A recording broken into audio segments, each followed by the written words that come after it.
Boa noite a todos. A graça e a paz do Senhor seja renovada sobre as nossas vidas. Nós vamos iniciar a nossa aula de hoje. Eu vou pedir que você feche os seus olhos para nós orarmos. Bendito Deus e eterno Pai, parte da tua igreja reunida neste lugar, nós esperamos avidamente a iluminação do teu Espírito Santo sobre a vida de cada um de nós, para que no estudar, no olhar para a tua palavra, nós possamos, Deus, ter entendimento e possamos, ó Deus, nos dobrar diante da sua palavra, nos render à sua palavra, e assim, ó Deus, podermos viver de igreja cada vez mais próximo da tua santa e bendita vontade. Essa é a nossa oração no nome de Jesus. Amém. Nós vamos continuar a nossa aula a partir da aula do domingo passado, onde paramos. E aí foi passado página 1 e página 2 para você, e a página 2 que eu pedi para você anotar naquelas 4 colunas que nós ali colocamos. Então eu gostaria que você pegasse aquela página 2 das 4 colunas lá que eu pedi para você anotar. Quem não veio na aula passada e não tem essa página 2, pega a mão, que nós temos 5 folhas ali. Tá bom? Fica com a mão levantada até a folha chegar em você, tá bom, queridos? Isso.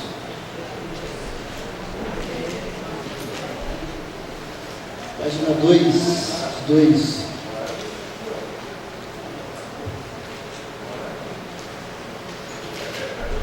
É importante nós lembrarmos que essa é a continuação da 18ª aula, né? Então não significa que é a 18ª, é a 19ª, daqui a pouco a 20ª, ela é a continuação da 18ª, qual você vem acompanhando nos domingos que nós estudamos.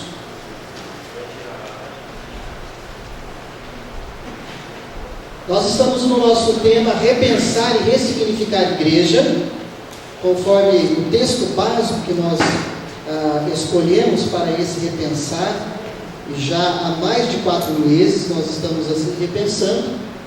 Então, tanto aqueles que nos acompanham pelas redes sociais, estejam atentos, de repente pega uma aula andando e não vai entender totalmente, recomendo que lá no YouTube olhe todas as aulas anteriores, ou pelo menos a 6ª aula, é uma dica que eu dou, que na minha revisão também as postagens lá no YouTube, a 6ª aula acaba sendo um resumo das aulas de 1 a 5, tá bom? Então aqueles que pegaram o bonde andando nessa temática na rede social ou aqui na nossa igreja, eu aconselho você acessar no YouTube IPB Coab traço, né? E aí você pode olhar as aulas anteriores para entender melhor essa narrativa, esse tema.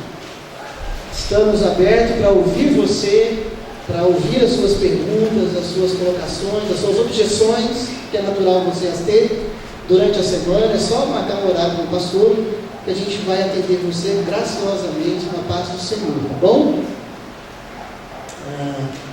Então, página 2 de 2. Você tem aí essas 1, 2, 3, 4, 5 colunas, na verdade. Uma que tem o templo judaico, a outra está em branco, depois casa barra igreja, a outra está basílica barra templos romanos, e a última também está em branco. Por quê? Porque na aula passada nós procuramos trabalhar com vocês o entendimento das tentativas de reforma que o povo de Deus vive antes mesmo do Novo Testamento. Lá no período ainda do Antigo Testamento, o povo de Deus já buscou viver reformas na sua maneira de viver como o povo de Deus. E mais, usando a nomenclatura igreja, que a palavra igreja, ela passa a existir a partir do Novo Testamento, também já houve ali, um pouco depois do 2º século, meio de 3º século, aquilo que nós chamamos de um outro movimento, que também foi uma tentativa de reforma. Talvez você vai dizer, não tem nada escrito que foi tentativa de reforma. Não, tem coisa que não precisa estar escrito. Tem coisa que no seu estudo você percebe que é uma tentativa de reformar o jeito de viver a igreja.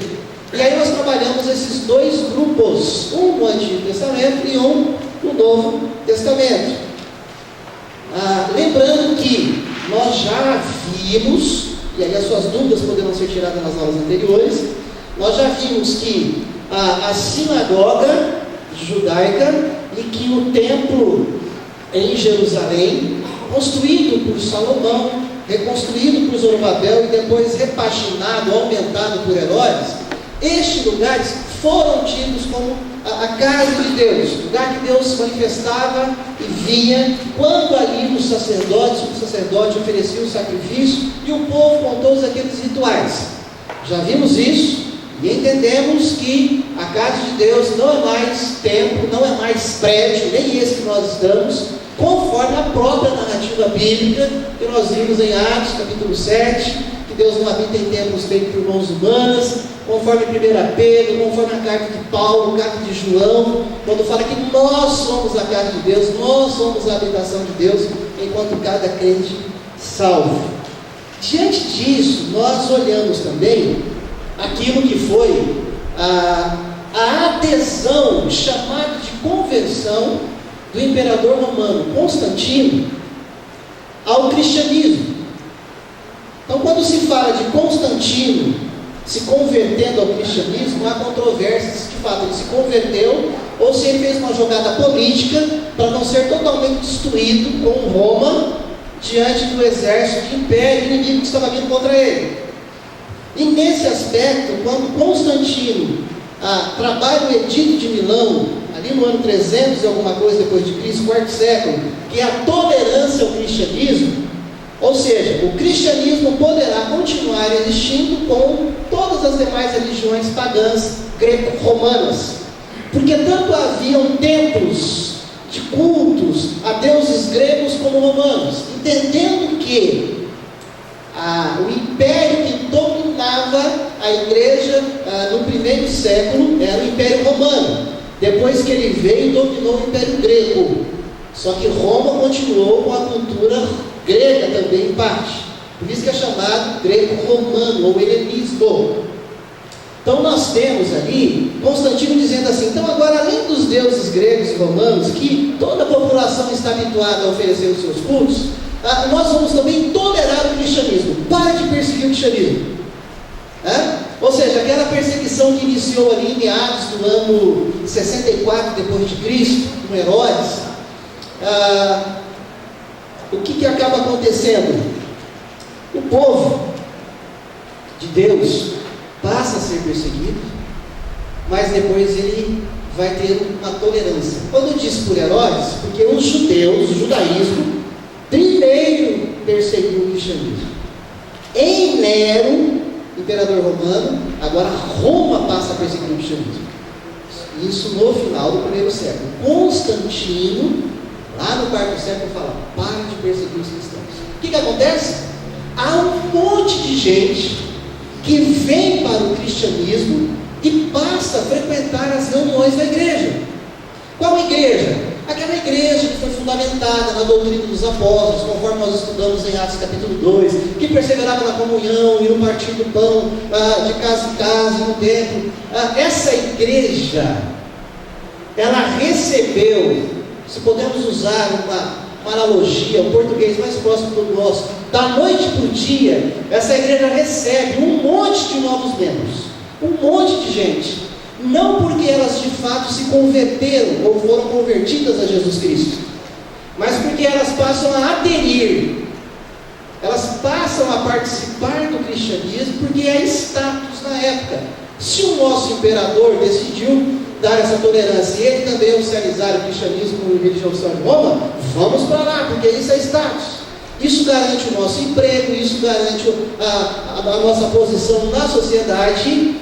Porque agora, já que ele decidiu oficializar, ele deu uma caminhada aqui do que nós já vimos. O que acontece com essa igreja que da noite para o dia passa a receber gente que não se converteram de fato, mas que aderiram à religiosidade? E isso você não vai encontrar na narrativa bíblica. Eu já estou agora na questão histórica, ok? Dentro desse aspecto, essa igreja já não é uma igreja mais que ela vai viver orando com temor e tremor diante de Deus para escolher os seus pastores, os seus bispos, presbíteros e diáconos.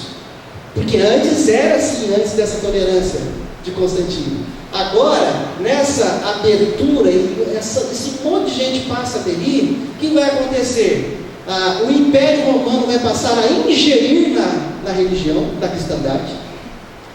E agora, o que vai ser o crivo de determinar quem que vai ser padre, quem que vai ser papa, quem que vai ser bispo,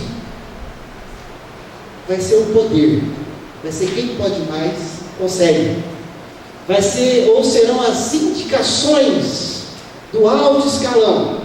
Esse negócio da igreja se reunir para orar, para Deus dirigir, para ver quem que vai ser eleito, não, acabou. Isso aí acaba ali.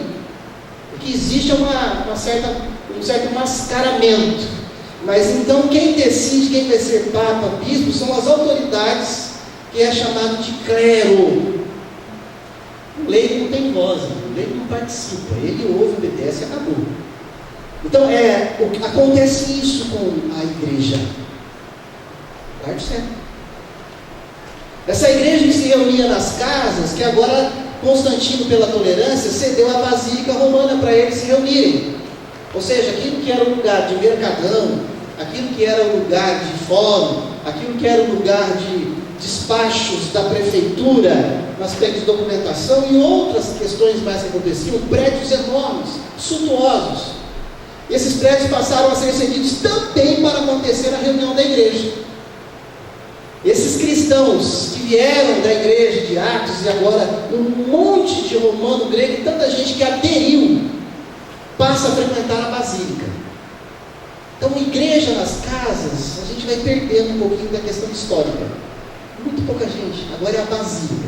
E lá na basílica, não são mais os leigos que vão conduzir a reunião, não são mais os líderes da casa, aqueles que foram levantados por oração pela igreja. Agora, quem vai conduzir o serviço, o culto na basílica, volta tudo como era no Antigo Testamento. Volta-se a instituição do sacerdote.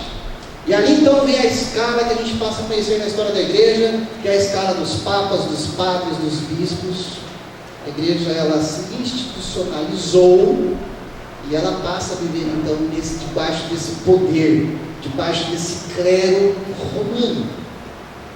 É isso que aconteceu com a igreja cristã, da qual eu e você somos oriundos. Então, aconteceu isso. Só que, quando isso acontece, eu dei essa caminhada para falar do grupo daqueles que não concordaram totalmente com essa mudança. Por quê? Porque a adesão ao cristianismo, não uma conversão, a pessoa não tem noção de quem é Deus, quem é Jesus Cristo, da vida nova que ele é chamado a viver. Ele vai continuar vivendo do jeito que ele vivia antes. Então a imoralidade era muito forte dentro da igreja. A sociedade então nem se fala, a imoralidade e a corrupção, e a briga pelo poder. Há uma parte de cristãos genuínos, de fato convertidos, que eles falam não para tudo isso. Que a gente trabalhou esse grupo no domingo passado. Quem se lembra? Não. Os essênios do Antigo Testamento. Isso. Monasticismo.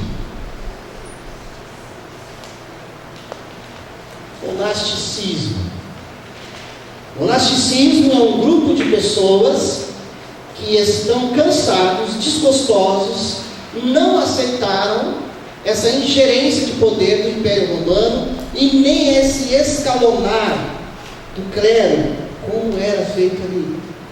E não aceitaram a briga de poder. Se você entrar na história do monasticismo, se você estudar um pouquinho sobre isso, a gente não vai estudar isso, demandaria anos de estudo aqui, é apenas um resumo. Se você olhar lá, você vai entender que parte da cristandade olhava para aquele bispo, para aquele padre, para aquele papa, que o cara era um tremendo de um corrupto, tremendo de um mentiroso, tremendo de um mulherengo, tremendo interesseiro por dinheiro, além de mandar matar pessoas para não perder o poder e o cargo. É contra isso que esses cristãos não aguentam mais.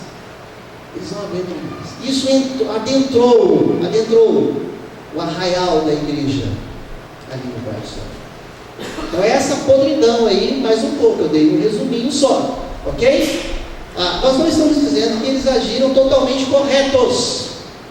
Nós vamos trabalhar isso um pouco mais hoje. Houve a colaboração do monasticismo, que a ideia deles era preservar a santidade. A santidade. De fato, uma vida nova. De fato, uma vida de temor e tremor a Deus. De fato, uma vida de culto e de serviço a Deus. Mas não daquele jeito que estava acontecendo. O que esse povo faz? Esse movimento monástico que dali vem os monges. Esse povo passa a habitar no deserto. Por que eles vão para o deserto? Por que simplesmente eles não pararam de frequentar a basílica? Porque eles não aguentavam nem a basílica e nem a sociedade da época. Eles foram para o deserto. E ali eles entenderam que eles iriam conseguir viver uma santidade proposta nas Sagradas Escrituras. Então ali eles começam a realizar os seus cultos, suas reuniões.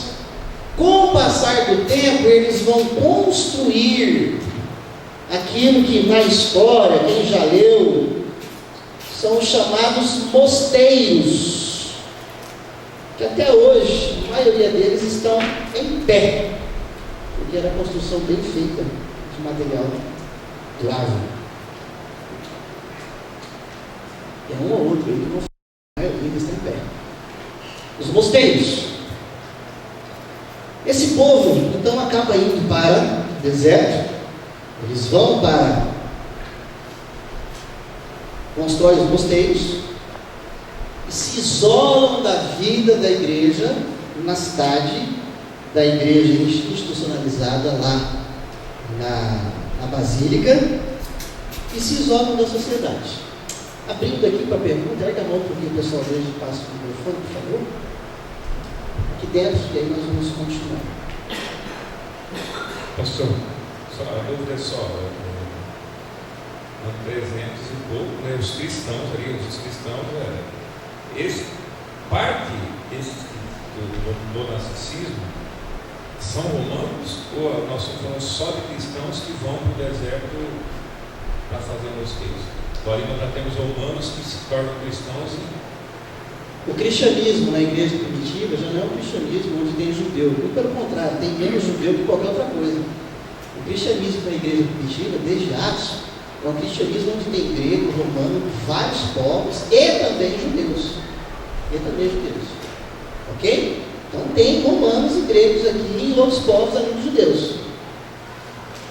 O que eles não suportaram é o que estava acontecendo lá na religiosidade da Basílica. Essa oficialização do cristianismo. Respondeu? Ali? Ao eles saírem da igreja, ao montarem esses mosteiros, eles não sofrem perseguição nenhuma? Eles não sofrem perseguição, mas eles vão sofrer uma jogada política muito forte dessa igreja institucionalizada. Porque politicamente essa igreja ela foi muito sagaz. Os monges voltam a correr na mão deles depois. Isso mais à frente. Pergunta. Só uma dúvida sobre os essênios, eles eram antes de Cristo. Isso. Mas eles também se decepcionaram com a imoralidade. Os essênios, que a Maria José está perguntando para nós, é um grupo judaico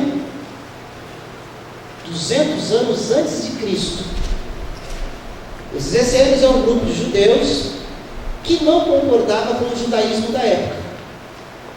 Eles então saem do judaísmo templário, do templo ali em Jerusalém, e vão para o deserto.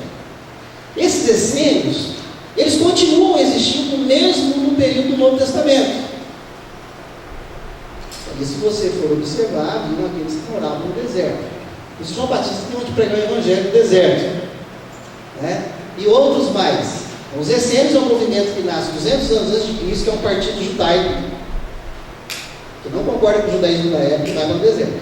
O monasticismo já é um movimento do século IV depois de Cristo, que eles não estão concordando com a nova formatação da igreja que o Império Romano faz. Pastor, Quem?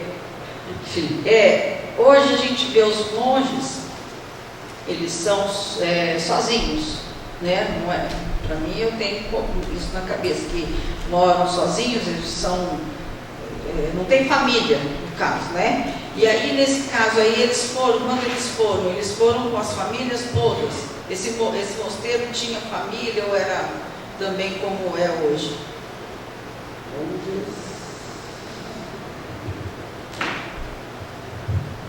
Estou respondendo aqui, já escrevendo, depois eu falo.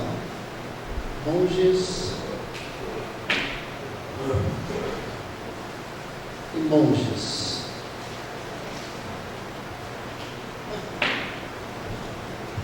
Eles vão para o deserto, mas lá no deserto também eles passam para o ano após ano. Primeiro, eles não se casaram, tá? Aí entra a questão da castidade, que é mais à frente, eu exploro isso depois. Mas eles viviam isolados no deserto. Mulheres foram para lá, e elas tinham também o seu lugar. Não foram só homens, foram mulheres, crianças, ok? Por que eu coloquei monges em 3 cores? Porque depois eles começam a olhar para esse ostracismo que eles decidiram viver, esse isolar-se, esse sair lá da cidade, sair da igreja e vão para o deserto. Eles começam a falar: não, mas a gente precisa voltar lá e ajudar o povo. Então os monges, eles também começam a ter outras divisões aqui entre eles mesmos. Tem um que passa a crer mais em determinadas questões, que se eu for entrar aqui vai demandar muito tempo. Tem outros que vão pensar de outro jeito, e tem um grupo de monges que eles continuam morando lá no deserto, nos mosteiros, mas regularmente eles iam para a cidade para fazer boas obras. Eles iam para a cidade para socorrer o povo, para levar a palavra para o povo. Então esse já é um outro grupo de monges. Eles não ficam totalmente reclusos, mas eles não se mudam para a cidade. Eles continuam morando no deserto, lá nos mosteiros, e vão de tempos em tempos para a cidade. Ok? A história aqui é gigantesca, né, gente? Esse enclausurar deles, esse isolamento deles, houve a colaboração deles, não tem como negar a colaboração do movimento monástico para a igreja, mas a leitura que a gente acaba fazendo é que não é porque houve uma ou outra colaboração que eles estavam totalmente certos, porque eles vão totalmente na contramão do que Jesus propôs para a sua igreja. A proposta que Jesus tem para a sua igreja, eu falei que eu ia chegar em nós hoje, daqui a pouco a gente chega. A proposta que Jesus tem para a sua igreja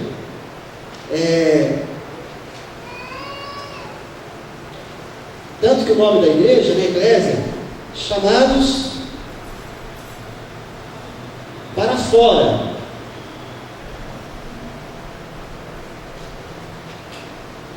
A igreja, ela é chamada para viver não para si mesma, ou em si mesmada.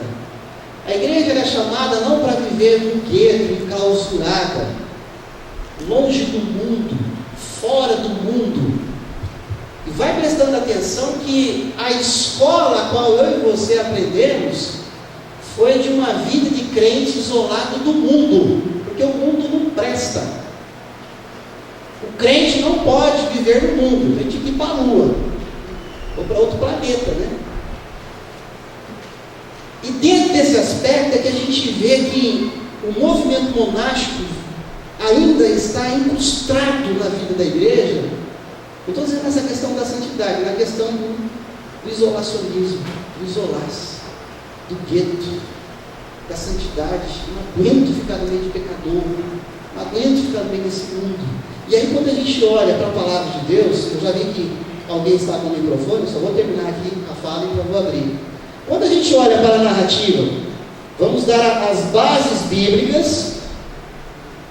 João capítulo 1, verso 1 a 4 e verso 14. Vamos abrir a nossa Bíblia lá, para ver que a proposta de Deus Pai, Deus Filho e Deus Espírito Santo não tem nada a ver com o monacismo. É totalmente totalmente diferente. João capítulo 1, verso 1 a 4 e depois o verso 14.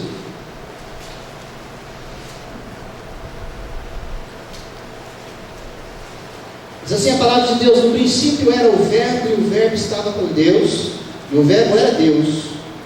Ele estava no princípio com Deus. Todas as coisas foram feitas por intermédio dele, e sem ele nada do que foi feito se fez. A vida estava nele, e a vida era a luz dos homens.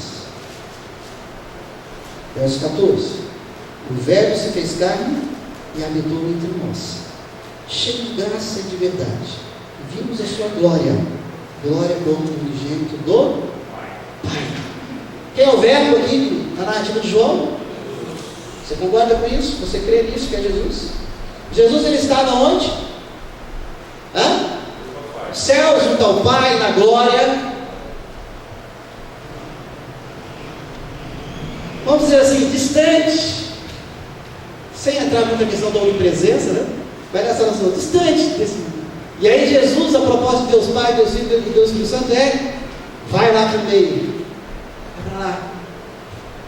A proposta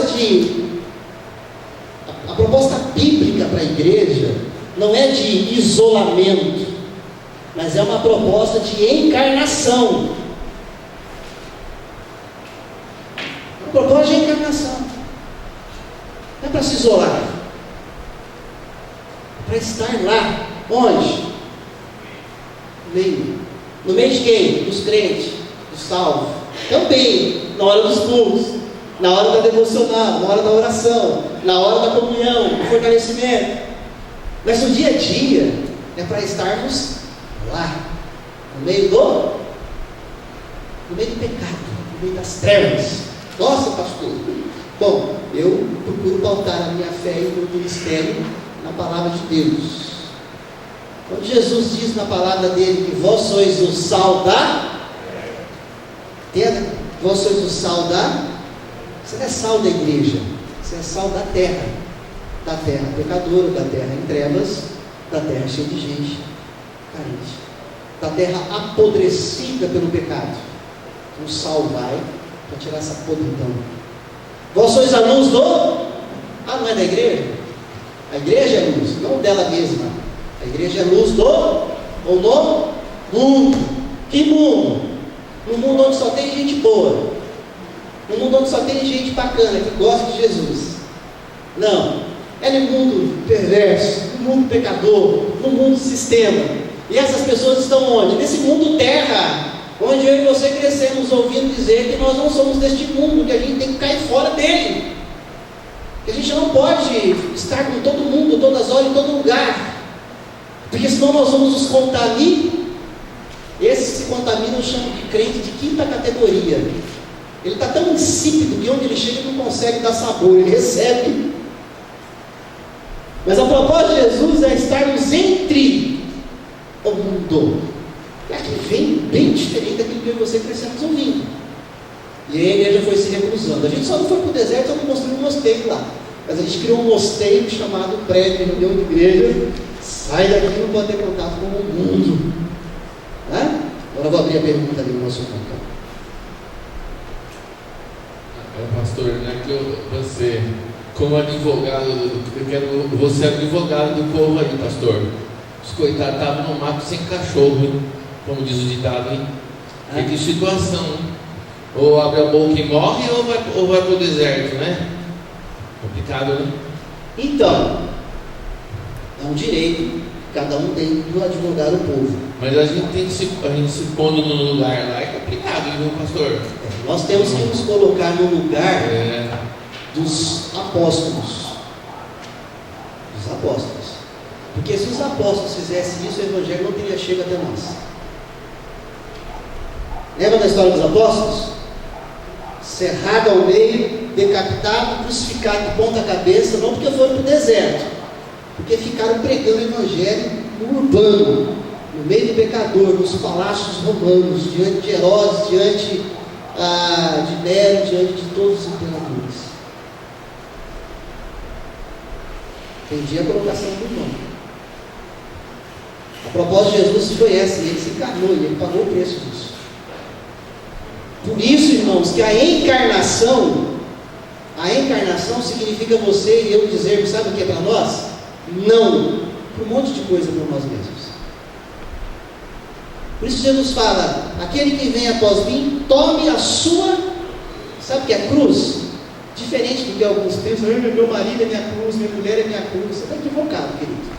Cruz é missão. Cruz é envolvimento na missão Dei, na missão de Deus. E aí é uma renúncia pessoal para entrar na missão de Deus.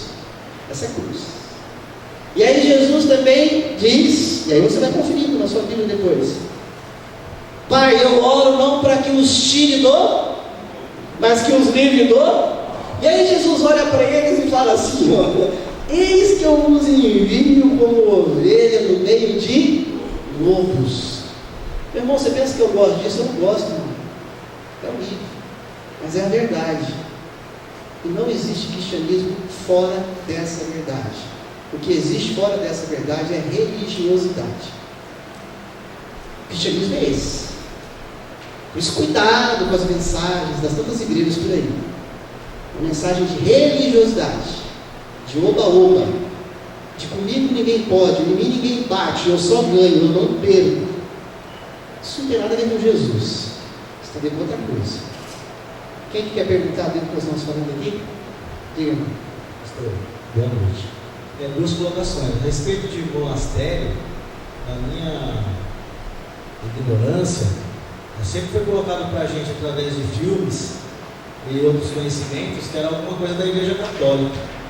Então, assim, no meu conhecimento, muitas vezes eu torci o nariz em relação, nunca pensei que seriam pessoas que tinham a consciência da palavra e por achar que tinha que estar em um lugar isolado para, tipo assim, Jesus era noiva e eles se doarem um sacrifício a Deus. Nunca pensei nisso, porque para mim era uma coisa criada pela Igreja Católica. Tá, mas vamos pensar, era da Igreja Católica não significa o que é católico, universal.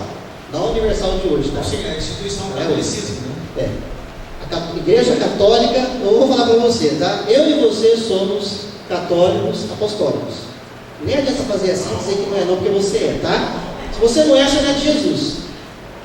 Todos nós, enquanto presbiterianos evangélicos, somos católicos apostólicos. Por quê? Porque fazemos parte de uma igreja católica que é universal, onde tem grego, judeu, gentil, todos os povos, todas as raças, todas as tribos, todas as línguas, todas as nações. E somos apostólica porque vivemos sob a doutrina dos apóstolos de Atos capítulo 2. O que nós não somos é igreja católica apostólica romana. É o romano que é a questão. O romano é que é o problema. Aí não.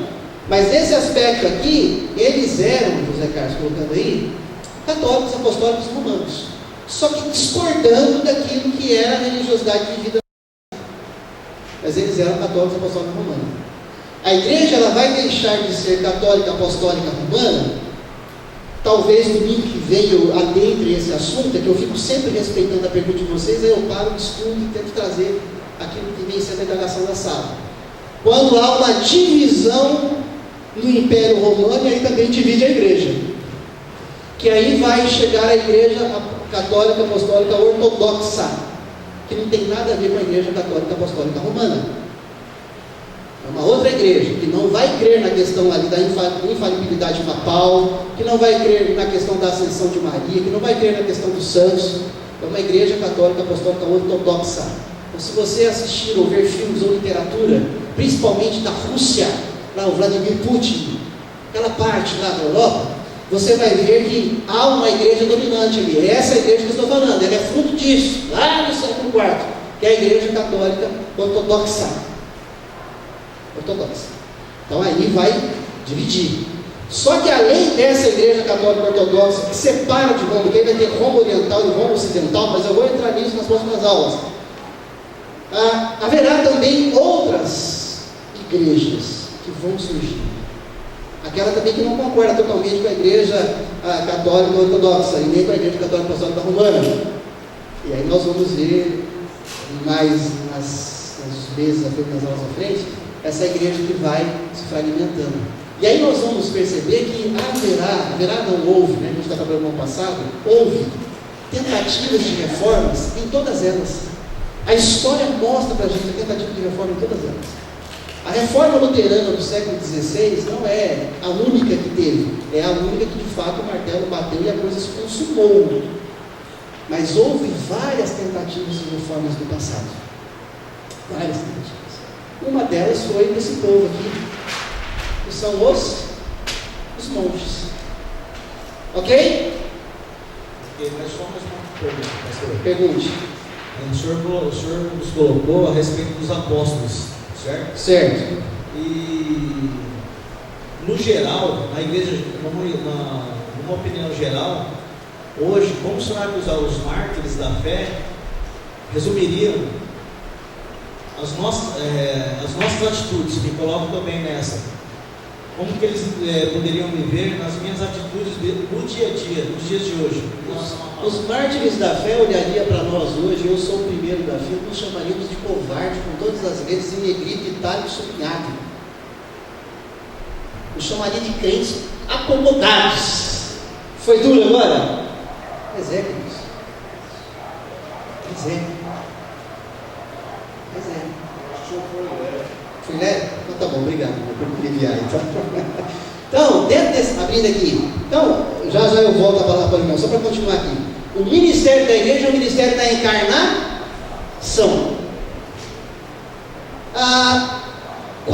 Então, pastor, como que a gente vai fazer para a gente não se contaminar com esse mundo? Como que a gente vai fazer para aguentar muitas vezes tanta coisa errada na igreja? Como que a gente vai fazer para aguentar tanta coisa errada nessa sociedade?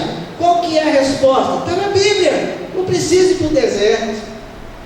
Não precisa se tornar monge. Não precisa se isolar dentro da igreja. E não precisa correr de se relacionar com as pessoas que não são da mesma fé que você. Nós somos chamados para nos relacionar com todas as pessoas, mesmo que tenham uma fé diferente da sua e diferente da minha. Mas como que a gente vai se manter tão firme? Jesus nos dá. Vamos pôr o nosso evangelho aqui esquecendo, só lembrando aqui, tá? Bíblia. Jesus ele foi para o deserto, como os monges. Quando eu olho na narrativa dos evangelhos, Jesus está ora no templo, ora na sinagoga e ora nas ruas, no meio do povão. Ok? Qual que é a linha que Jesus coloca para nós? Eu não estou citando textos bíblicos agora, partindo da premissa que você os conhece. Senão você anota e você pesquisa na chave bíblica durante a semana. Jesus é quem se encarnou, ele está diante do povo. Como que Jesus se mantém? Primeiro, Jesus ele tem os seus, aquilo que a gente chama de retiros para a oração. Quando a gente estuda a vida de Jesus, a gente lembra, o David Braz estudou, de que Jesus, enquanto ele estava no templo, na sinagoga, vivendo a sua família, com seus pais, seus irmãos e irmãs, mas também quando Jesus estava no meio do povo, e ele estava sempre mais no meio do povo, na rua. Mas como que ele fazia então para manter a santidade? Porque ele se encarnou, também se tornou um homem. Como que ele fazia? Bom, quantos textos você arriscaria dizer que você já leu e Jesus se retirou para orar? Você consegue lembrar pelo menos? Meia dúzia deles? Quantas vezes Jesus se retirou para orar? E olha que os retiros de oração de Jesus não eram de 5 minutos, não. Ele passava a noite orando. Mas no outro dia de manhã, ele saía de onde ele estava orando e ia para o meio do povo, ia para a multidão de novo. Ia para orar. A receita de Jesus para nós. Como que nós vamos fazer hoje, pastor, para não nos contaminar com esse mundo estando nele? Nós precisamos aprender com Jesus, fazer os retiros de oração. Como? Ué, Jesus fala lá quando os discípulos perguntam, ensina a gente a orar. Mateus capítulo 6, Jesus fala, vem cá, primeiro não é para orar igual esses fariseus aqui, ficaram na praça batendo no peito, se achando melhor que todo mundo. Vai para o teu quarto em secreto, fecha a porta, tenta se desligar de tudo e de todos e ora ao Pai. Quarto em secreto. Quarto secreto. Devocional, simples, está lá a resposta. Dia a dia, ter um tempo de qualidade, se isolar de tudo e de todos, de preferência, não leve o celular para lá, senão você não vai conseguir orar. Vamos falar outra coisa. Mas sem nada. E passa ali momentos de oração. Momentos de oração. Porque era o que os monges mais faziam nos mosteiros. Oração, penitência, sacrifício. Só que nós não somos chamados a fazer isso. Nós somos chamados a estar vivendo entre as pessoas neste mundo, tendo os nossos retiros de oração. Sem responder, nem eu nem você, como vai a sua vida de oração? Não precisa ir para o deserto, não precisa isolar, não precisa fugir do mundo. É ter tempo de oração diário. Jesus fazia isso diariamente. Jesus, além dos retiros de oração, Jesus constantemente estava no meio da multidão. À noite ele ora, mas depois ele volta para a multidão. Tem hora que ele fala para os discípulos: me deixa aqui um pouco sozinho, sai do meio da multidão pegajosa e vai para outro lugar. Porque ele quer ter um tempo para ele quer ficar sozinho. É a hora de você ter um tempo para você e Deus Pai. Ali, se observando, se olhando, conversando com o Pai, pensando um pouquinho. Sair.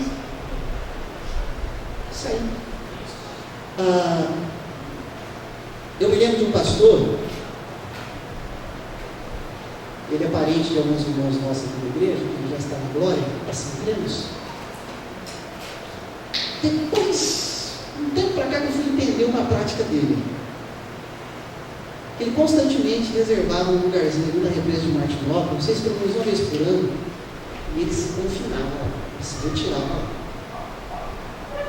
Não é disso, mas? Você tinha ouvido? Eu não lembro quantas vezes por ano ele fazia isso. E ele foi sábio nisso. Mas ele fazia retiro mesmo. Não levava ninguém com ele. Muito menos celular que nem na época tinha. Se tivesse, eu tenho certeza que ele levaria. Ele ficava dias ali. Só ele, a Bíblia e Deus. Ele, a Bíblia e Deus. É por isso que a gente olha para o ministério de gente assim, a gente entende, nossa, como está morto. Ele soube fazer os retiros. Agora olha para nós hoje, de uma maneira muito prática. Eu não estou falando de acampamento, tá? Eu nem estou querendo boicotar acampamento, eu estou dando uma hora para o acampamento de carnaval para a nossa igreja, tá bom? Mas, tirando o acampamento de carnaval, vamos falar de retiro, que a gente costuma dizer retiro espiritual. Quem é da antiga sabe o que eu estou dizendo. Só que para analisar, será que hoje a gente consegue fazer de fato um retiro espiritual? Eu digo que não e digo que sim. Sabe como que a gente conseguiria fazer um retiro espiritual hoje? Se falar assim, ó, a gente vai para determinado lugar, e da porteira para dentro, da porta para dentro, não entra celular. Aí tem gente que não vai, já tenho certeza, porque não aguenta, vai dar abstinência lá no lugar, vai dar abstinência no indivíduo, não vai aguentar, né? Vai ter que dar umas doses de celular para ele, então ele infarta lá. Não leva o celular. Não leva assunto, seja outro. Você vai passar alguns dias de Bíblia de oração. Para ter esse tempo em particular. Para ter esse tempo precioso. Só que aí, não é para sempre. Tem que voltar. E voltar para cá, cheio da palavra, cheio de oração, cheio de comunhão, cheio da unção e do poder de Deus, para suportar a insantidade de viver nesse mundo. Esses retiros espirituais é uma dica a ser resgatada na vida da igreja. Essa questão é como fazer isso no século XXI. Quantos eu teria para ir nesse retiro comigo? Não responde na emoção, não, pensa primeiro. Quantos eu teria para ir no retiro com esse filho? Não pode levar celular, primeira regra. Primeira regra, não pode levar celular. Televisão também não. Se tiver uma antena lá, alguém tirar. Só um pouquinho, já para fazer pergunta. Não pode levar. Certo? E aí a gente vai fazer. É preço. Porque sabe o que acontece hoje? Em casa já aprenderam isso. Agora eu estou fazendo mais isso aqui agora. O seguinte aspecto. Eu estou orando, estou lendo a palavra, pode ser o presidente da Igreja Cristã do Brasil para falar comigo, eu não vou parar o meu tempo de oração. E ele vai ter que entender por que eu não vou parar. Não é porque eu sou soberbo e arrogante. É porque ele sabe que quando um servo de Deus se coloca para orar isso da palavra meditar, não é para ser interrompido. Porque agora ele está falando com alguém mais importante do que ele mesmo, que seja quem for. Estou falando e ouvindo ao Deus Altíssimo. Só que hoje começa a orar. Deus, espera aí, o senhor vai entender, não vai. Deus fala assim, eu não entendo não, mas você viciou, fazer o quê, né? Vai lá. Interrompa comigo, porque isso aí deve ser mais importante do que eu. Nossa, né? Chega lá uma piada, né? É. Então, nesse aspecto, não precisa ser igual aos monges. Precisa se isolar. Mas tenta resgatar essa questão dos retiros espirituais a partir do modelo maior Jesus Cristo. Quarto secreto. Tempo de oração sério com Deus. De tempos em tempos dá uma sumida para tempo de oração com Deus. Tempo de oração. E volta. Essa é a nossa tentativa de resgate, ok? Vou abrir ali primeiro, depois aqui. Ali já estava levantando antes. Pastor, então as coisas boas a gente tem que ver e elogiar. A Igreja Católica faz um retiro num lugar que não pega celular e não deixa ninguém levar celular para ficarem lá. E não tem vaga. Lá é como eles fazem sorteio das vagas porque o pessoal quer ir. Então a gente tem que olhar, quer dizer, você falou, quem daqui da igreja, né? Então a gente, é mais uma coisa que a gente fala, que vergonha a gente estar desse jeito. Os outros estão na nossa frente, não querendo comparar com ninguém, né? Mas eles ficam lá, eles não têm lugar bom, porque agora na nossa igreja, mas se o lugar do acampamento não for bom, eu não vou. Lá não, é barraca. É tudo coisa improvisada lá, o lugar que eles vão. E eles vão. E chove de gente, né? E tem todo final de semana tem coisa lá. Então a gente tem que ver as coisas boas que os outros fazem e falar, o que eu estou fazendo? Ok. É que eu sei o que mais acontece, não vou entrar no pormenor da questão. Não é tudo bem assim, mas tudo bem. Tem coisa boa para ver. Até porque a gente não pode entrar nessa questão de competição, né? Porque a igreja que entra em competição com outra igreja está perdendo tempo. Aqui depois eu digo. Essa questão que o senhor falou de celular, pastor, eu acho que isso tem ficado cada vez mais sério e tem prejudicado as nossas vidas. Não tenho dúvida. Ao mesmo tempo que ajuda em algumas situações, profissões, mas eu acredito que na vida como cristão, e eu vou falar de uma situação minha, particular, que talvez se eu tivesse tido um pouco mais de tempo de oração, eu poderia estar passando melhor. E durante um dia essa semana eu cheguei em casa e falei, eu vou separar um pouco, eu vou sentar para orar. E ao mesmo tempo eu recebi uma notícia. Sim. Né? Então eu falei assim, se eu tivesse deixado para ler essa notícia, depois que eu tivesse orado, talvez eu teria reagido diferente. E uma das coisas que mais leio, procuro sempre estar antenado nisso, uma das coisas que mais cresce nos consultórios de psicologia são pessoas viciadas no celular, no meio social. Não é só adulto, não é criança já, tá? Criança já. Criança. A pessoa não consegue. Né? A gente não quer demonizar o celular aqui, né? Essa é a ideia. Ok? Mas é parar para avaliar. Porque você percebe que a gente não fala nem mais em relação à TV, né? Porque a TV já perdeu o celular faz tempo. Faz tempo, perdeu até hoje. Mas preste atenção no seu comportamento. Vida de oração, retiro, encarnação. Oração. Pergunta aqui para o irmão, depois a gente volta aqui. Voltando um pouco. Diga lá, irmão. Voltando um pouco. Na questão das divisões, igreja católica, apostólica romana, igreja católica, apostólica ortodoxa. Essa ortodoxa, qual que é a linhagem deles? Linhagem em que aspecto? De onde eles vêm? Qual é o segmento deles aí? Eles vêm da igreja católica apostólica romana.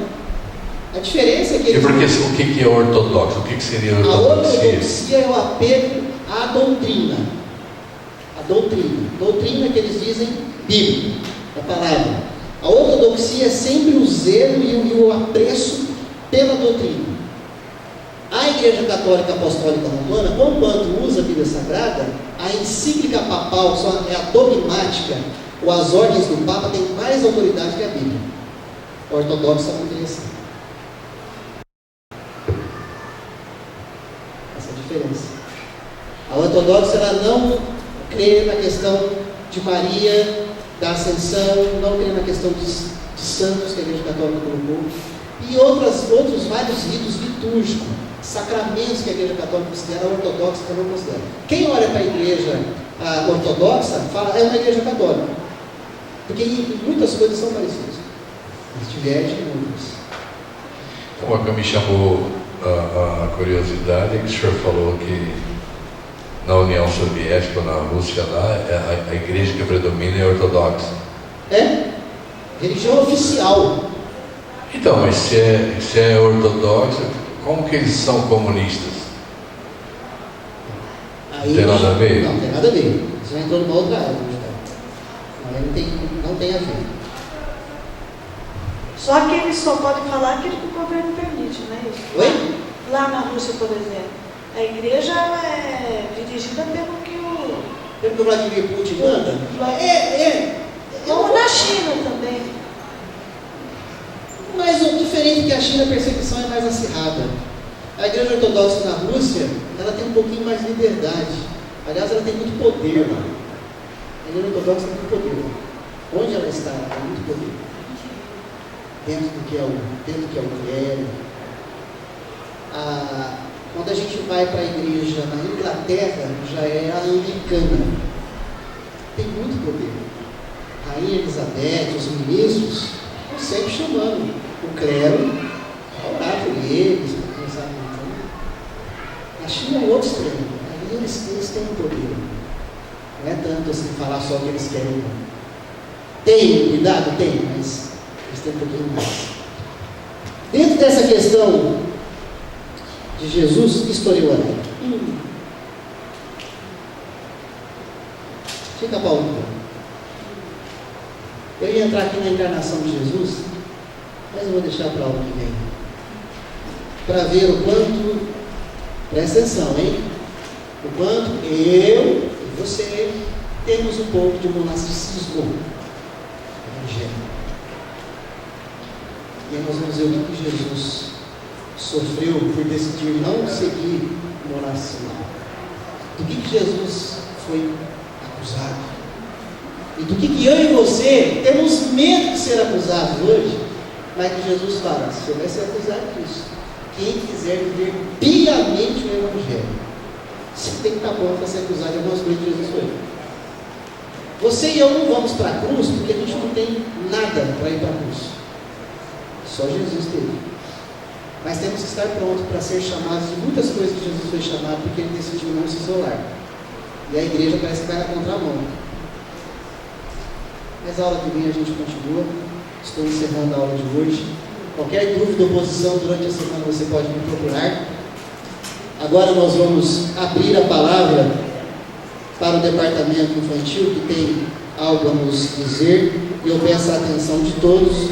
Quando eles terminarem, 7h15, nós vamos descer para o nosso café, nosso bate-papo, lá no salão de festa. 18 para as 8, voltaremos aqui para iniciarmos o culto 15 para as 8, para a glória do nosso Deus. Deus abençoe a todos.